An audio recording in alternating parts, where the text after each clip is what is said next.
Good morning, guys. Welcome to another edition of 306 Live. It is Monday. It is April 13th.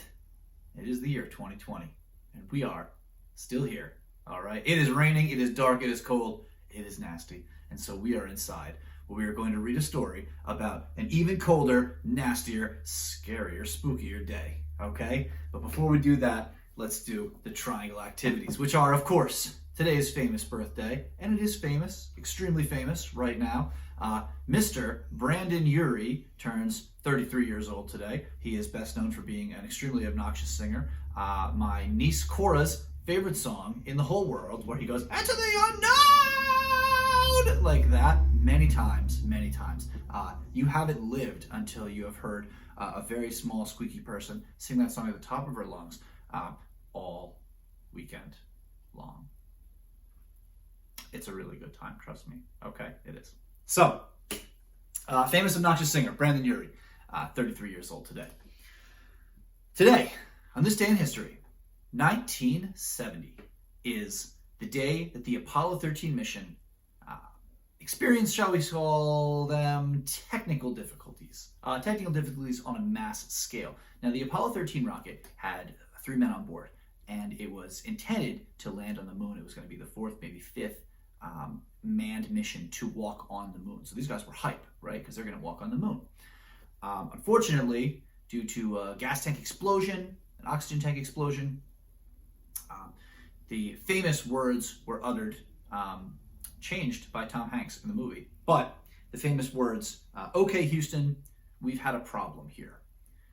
Very calm, very cool, collected. Maybe a little too calm, cool, and collected for a man to be reporting that all of the oxygen on their spacecraft had just been jettisoned out, leaving them with nothing to breathe. This was a great time of ingenuity, of engineering know-how, as the team on the ground, along with one of the astronauts who was supposed to go on the mission, worked with Mission Control to build a replacement CO2 cartridge that would fit into the lunar lander module that all 3 men had cramped into, that would remove CO2 from the atmosphere. Of course, as we breathe in the oxygen and we take what we need from that, our bodies expel carbon dioxide, CO2, which actually is toxic, and in high enough levels will kill you, right? Because you're not getting enough good oxygen. It's the effect of clean air, right? So this dirty CO2 had to be transferred out. They weren't able to open the spacecraft to jettison anything because they were on such a what's called a limited burn flight, where they use their thrusters as little as possible, and then they try to line it up perfectly, and then they don't touch anything. And so jettison of waste material, or waste oxygen, waste CO2, or in this case, human waste, was not possible, which meant, yep, they were peeing in bags and holding on to it. It happened. They were up there for 6 days. And they actually performed a gravity slingshot maneuver around the moon. It's very exciting. We could talk about this all day. We're not going to, but we could. They performed a gravity slingshot around the moon. If this is the moon and this is the rocket, right? As the rocket goes around the moon, it's caught by the moon's gravity and actually rolls around like this. Slingshots around the moon. All right, we're going to have to call in Apollo 14 now. As Apollo 14 shoots its rockets, does a little bit of burn, it cuts the engines, the natural gravity of the moon slingshots it around, and as it lines back up with the Earth, it fires the engines again, carrying it all the way through. It was amazing example of ingenuity to get these 3 souls back on Earth. Of course, they did splash down in the ocean as planned, and they were recovered. All 3 men lived. All 3 men were fine. Unfortunately, none of the 3 of them ever flew in space again, although I'm sure you can understand that. There's going to be a small clip below. It is from the Tom Hanks Apollo 13 movie, where he says, "Houston, we've got a problem," right? Slight paraphrase, that's okay. And is generally pretty accurate scientifically. They took a couple artistic liberties to make the movie a little bit more dramatic, a little more exciting, but all in all, it's, as far as science and movies go, it's not a bad job. So you can check that out below. Maybe watch the whole movie if you got nothing better to do, right? Since we're all trapped inside.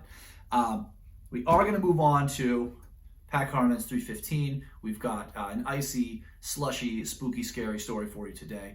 And of course, it opens up with a video clip and finishes, it opens up with an audio clip and finishes with a video clip. We're gonna read the story in the middle. I'm gonna give you plenty of time for a timeout in just a second. I do wanna go over the hardest question on the quiz we did on Thursday, maybe Friday.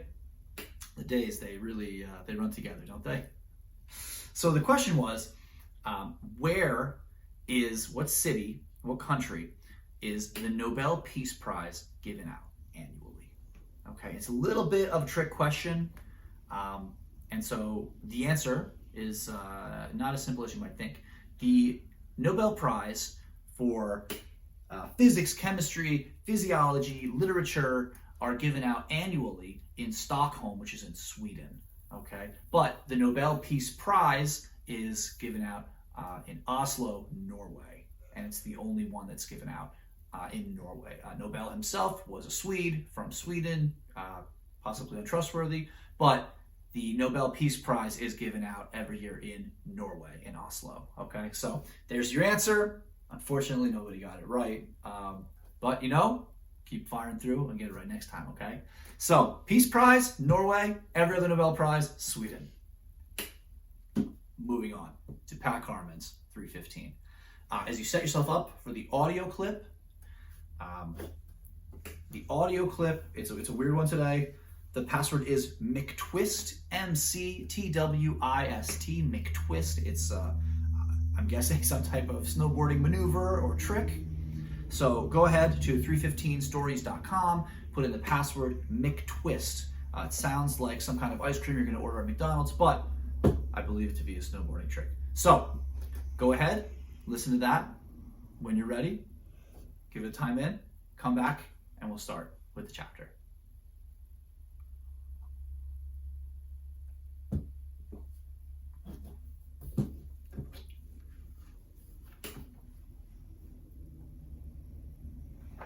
All right, are we good? Good. Slags frog, time in. Pat Carmen, 315 original stories. The Lift.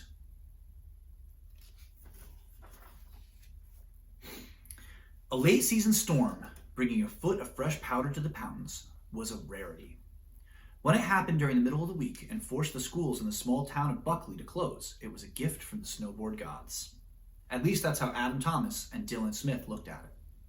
They were obsessed with snowboarding. When they weren't snowboarding, they were dreaming about snowboarding. When it was summer, they read boarding magazines and watched boarding videos. They even went so far as to build a ramp in Adam's backyard that ended in a pile of wood chips. It was a rough landing, but it helped pass the time until the snow fell again. Still, nothing compared to the real deal. Adam and Dylan weren't about to miss the opportunity for a day on the mountain. Unless, of course, Adam got them killed first. "Dude, slow down," Dylan yelled above the music blasting out of the car's half-blown-out speakers. "The snow's not going anywhere." The car was old, but it went plenty fast, and as usual, Adam was taking the slick corners quicker than Dylan was comfortable with.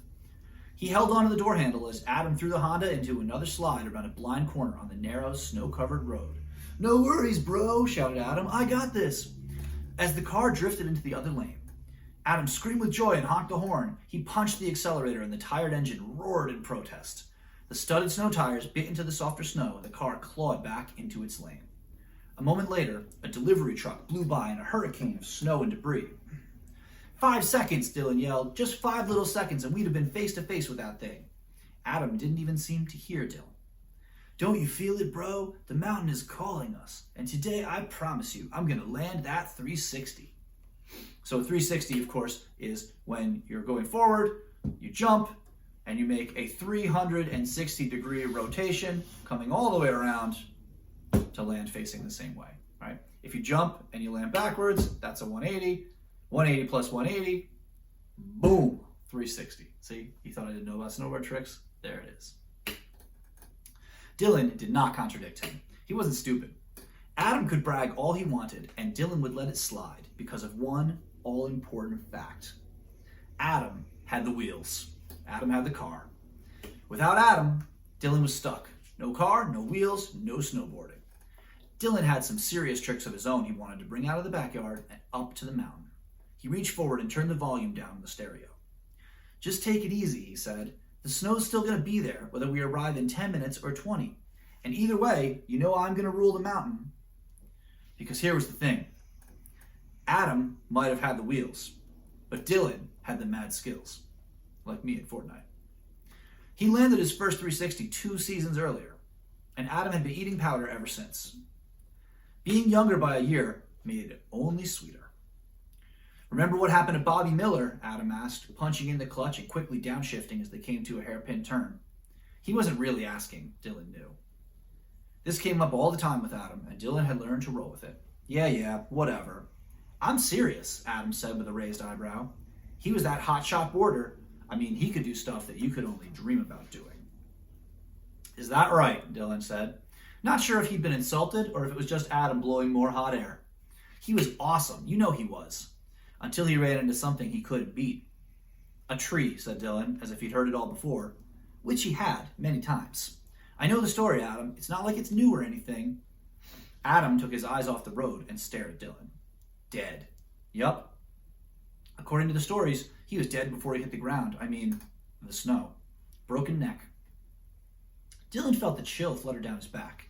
That part of the story always bugged him, even if he had heard it a bunch of times.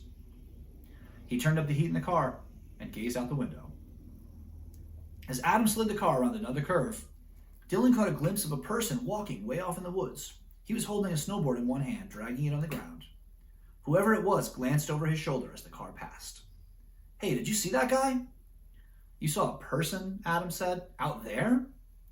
I'm telling you, there was someone standing out there. We should go back. It was a tree, Adam said, or Bigfoot. Just chill. What if he needed our help? Then he would have been standing on the edge of the road, of course. You're seeing things. Or maybe you just saw Bobby Miller. He began to hum the theme song from that old shark movie, Jaws.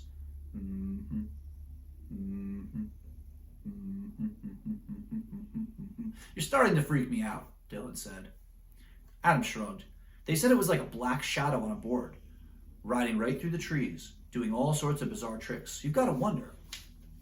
Bobby Miller always acted like he owned the place, and from what I heard, he didn't like anyone showing him up. Dylan shook his head. I don't believe in that kind of stuff. Yeah, said Adam? Well, maybe you should. My advice? If you're going to tear it up, I'd get off the slopes before the sun starts to set, just to be safe. It was nearly noon before Adam's Honda slid into the parking lot at Blue Woods Ski Resort. They grabbed their gear and snowboards, trudged up to the lodge, and got their day passes.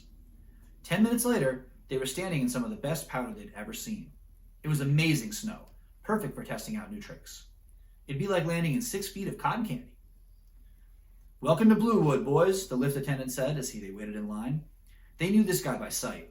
He was one of the regular workers who crawled out of some cave or bar or mountain cabin every fall, worked through the winter, and then disappeared again. He was dressed in oil-stained snowmobile overalls and had a ratty beard that looked like dirty dishwater. Clifton was stitched across the front of the overalls. Dylan was never sure if it was his first name or his last. Incredible snow, Clifton, Adam yelled. Powder as far as the eye can see, Clifton agreed. Enjoy it while it lasts. Supposed to warm up tomorrow, and then it'll turn to mush. 1 day of powder. That was it. Dylan and Adam looked at each other, and they knew they had to make the most of it. Clifton smiled, leaned in close to the boys, and said, a smart man might make sure he's off the mountain before old Bobby decides to take a few runs. Clifton's cackle followed Adam and Dylan as their chair started up the hill. What a freak, Dylan muttered under his breath. He's harmless, said Adam, and funny. So, the usual plan? Sounds good to me, Dylan said with a shrug. The usual plan meant that if they happened to get separated, they'd make sure to keep in touch using the walkie-talkies they both carried. In fact, Dylan usually went out of his way to ditch Adam. He preferred snowboarding alone. There was nothing quite like coming across a slope covered with fresh powder and knowing that he didn't have to share it with anyone. Adam managed to keep up for the first 2 runs, but on the third, Dylan saw Adam flip over his nose and disappear into a cloud of snow near the edge of the trees. Instead of stopping, Dylan pointed his board straight downhill and took off. Hours passed. The boys saw each other here and there, but Dylan was so on and the powder was so great, he just had to take the toughest routes and get as much big air as possible. Somewhere around 5 p.m., with only enough light remaining for a run or two, Dylan's walkie-talkie sounded off. Where are you, dude? Almost at the top, Dylan answered. You okay? I had an awesome wipeout. You should have seen it. Yeah, sorry I missed it, Dylan half lied. If we don't meet up, I'll catch you at the lodge after the last run. I'm going to try and get in a couple more. Let's run it together. I'll meet you at the bottom. Dylan wasn't so sure. The good snow would be gone by the next day, and anyway, they weren't coming back up here until who knew when. He needed to make the most of what little time he had left. Let's just meet at the lodge if that's cool, said Dylan. A long pause on the walkie-talkie followed. And then Adam's voice returned. Okay, yeah, sure. I might wait for you at the lift anyway. He sounded disappointed. Dylan felt a little bad for ditching, but the feeling quickly passed as he raced down the mountain. The next 2 runs seemed almost like a dream. Dylan was having the best afternoon of his life. He was snowboarding like those guys you see in movies. He kept finding open glens with fresh snow, jumps, drops, and ledges that let him try out all of his tricks. In fact, Dylan almost wished Adam or someone had been around so they could see how awesome he was. But the mountain was starting to get empty of people as it got colder and closer to dark. When Dylan stopped to catch his breath after a particularly great landing, he suddenly had a strange feeling like he was being watched. He scanned the trees and the slopes behind him and felt a familiar chill in his bones. But he was completely alone. After a long minute of absolute stillness, Dylan spied someone weaving fearlessly through a tight stand of trees, and feeling sort of spooked, took off after him. But when he lost sight of the guy and tried to follow his path through the trees, he couldn't find any tracks in the snow. Weird. It was closing in on darkness when Dylan coasted to the lift. There was no line, only Clifton stomping his boots to keep warm. Technically, the lift is closed, said Clifton. He looked every which way, as if the cops might show up and haul him away for letting a kid ride up one last time. If you want to go once more, I'll look the other way. As Dylan started to dig out his walkie-talkie, Adam came barreling past him and pulled to a stop right where he'd be able to hop onto the next chair. Hey man, haven't seen you in a while. Dylan was actually relieved to see his friend. He'd been on his own long enough. It would be good to travel to the top one more time with his buddy. Dylan lined up next to Adam and waited for the 2-person chair to swing around and pick them up. Last run, said Clifton, waving at them on the lift. See you at the lodge. Adam kept his helmet and goggles on as Dylan sat down beside him. He seemed upset. Some good runs today? Asked Dylan, but Adam just stared off into the trees without answering. It was darker and colder on the lift as it snaked through the tall trees. Dylan looked up the long line of empty chairs in front of him and shivered as he was buffeted by a gust of wind. He was starting to think this might not have been the best idea. Let's stick together on this one, okay? Dylan asked his friend. Adam stayed silent, unmoving. Dylan started to think maybe he'd taken one too many runs on his own. Maybe he'd been a little too brash about his skills. Sorry I ditched you today, Dylan said, his teeth chattering. And then a strange thing happened. Dylan's walkie-talkie started blaring in his pocket. He fumbled into his jacket and pressed the button on the side. Adam, he said, looking at the figure slumped in his chair next to him. There was a long, static-filled pause, and then Adam's voice coming through the walkie-talkie. Hey, if you can hear me, I'm waiting for you at the lodge. You there? Hello? Yeah, Dylan said very quietly, a tremble in his voice, as the cold started to clamp around his limbs. I'm heading up for one more run.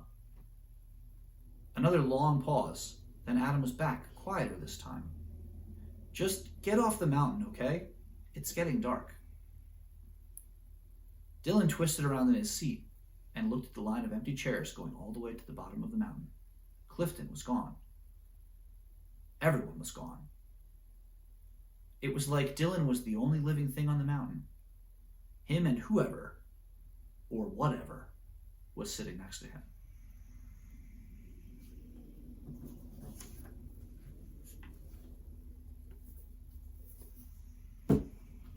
Dun, dun, dun, right? So here we are at the cliffhanger, the pivotal moment, on an actual cliff, right, covered in snow. And it's been kind of an up and down day for our snowboarders, right? You have Dylan, who's only going with Adam to go skiing, snowboarding anyway, because Adam has the car. Adam drives too fast, it gets Dylan scared, but then he gets him to calm down, right? They get there, they start snowboarding together, Adam falls, Dylan ditches him, right? Dylan starts to feel bad, but then he's like, starts snowboarding again, you know what? I don't care. But But then at the very end of the day, but here they are, headed up to Mount Climax, and they're on the chairlift, and they're the last two people. He starts to get a little too cold, maybe a little too worried. He thinks his friend sitting next to him doesn't want to talk to him. Maybe he was a little too rude today. Maybe he ditched him one too many times. And he won't talk to him. He's getting cold, his teeth are chattering, he's shivering. He starts to think maybe this wasn't such a good idea. His walkie starts going off, and it's Adam. But if Adam's on the walkie, then who's this guy? So, 315stories.com. We're going to put in the password. The password for the video ending is shred. S-H-R-E-D, shred. We're going to shred up some gnarly cuts, dude. And we're going to see the conclusion of the video. Okay? So, you can put me on timeout for a second. Check that out. We're going to talk about, just for a second, that building tension. But this story is very particular with building its tension. Because like I just said, every time Dylan starts to feel a little bit guilty and it's just a little more tense, like we're headed toward a climax, then he goes on some totally rad tricks and he doesn't feel bad anymore, right? Or when he gets too scared, when they start to drive too fast and we almost get hit by a truck, oh my God, things are getting tense, but they don't. And then he turns the radio down and things cool out, right? So every time we start to build tension like we're headed for the climax, we don't get that little hill, right? So this one is actually most like an actual roller coaster, right? We're going up a little hill, down a little hill, up a medium hill, down a medium hill, up a little hill, down a little hill. And it's only when we're absolutely headed for the peak of Mount Climax, when we're all strapped in on the lift, and if you've never been skiing, we'll put on a video down below of what a chairlift actually is. It's like 15 minutes of sitting by yourself or with somebody as you're just kind of looking at the mountain, getting up to the top of the mountain so you can ski down, right? Because walking up, that would be really no fun. But a chairlift is generally boring, okay? Unless you don't like heights, and that's probably terrifying. But you can't get off. There's no exit on a chairlift. There's an entrance at the bottom, then the chairlift goes up, and you're up about, anywhere from 20 to 40 feet in the air. Because the only point of a chairlift is to get you from the bottom and bring you to the top of the mountain. So there's no way to get off. And there's no reason to get off. You wouldn't get off at halfway, right? So if you feel like all of a sudden you have to get off, you can't. And that's what we talked about. One of the big tension building things is that loss of control. Wherein if you wanted to get off that chairlift right now because you don't know who this person is and you're scared, you can't. You have to ride it all the way through. And so that loss of control is what grips Dylan, that icy cold fingers around his heart, okay? As he turns to confront whatever or whoever is next to him on the lift, okay? That is gonna do it for us today on 306 Live. We will be back here tomorrow, the 14th, which is Tuesday. We'll be back here to discuss the thrilling conclusion of the lift. All right, I hope you guys have a great day. Take it easy.